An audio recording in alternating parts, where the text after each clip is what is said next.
Условна казна 2 години затвор кој нема да ги издржи ако 5 години не стори ново кривично дело и 3 години пробацијски мерки. Доби Реджеп Нуредин, обвинет за насилство на градоначалничката Данила Арсовска. Ваквата пресуда следува откако денеска призна вина.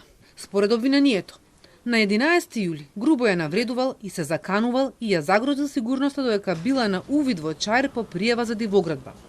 Тој прво започнал да расправија со полицајците, а потоа се упатил кон Арсовска со подигната лева рака.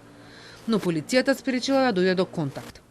Арсовска од судницата излезе со солзи и не даде изјава, но кусо објасни дека чувствува олеснување поради тоа што обвинетиот признал вина. Покаже едно искрено кајање за стореното, за неговото грубо однесување спрема оштетената. Меѓутоа и самата градоначалничка покажа доблест, таа му прости за стореното на обвинетиот, дури и не се приклучи кон кривичниот прогон, нити пак имотно-правно оштетно побарување.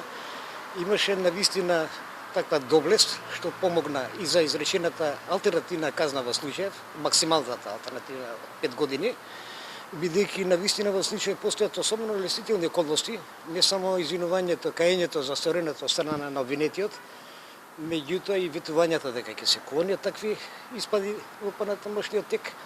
Ова е втора пресуда за инцидентот од 11 јули кога Арсовска беше нападната. Предходно за грубо насилство врз градоначалничката на Скопје на истата локација, првостепена пресуда од 2 години казна затвор доби Сулеман Љамалари, познат како командант Барути.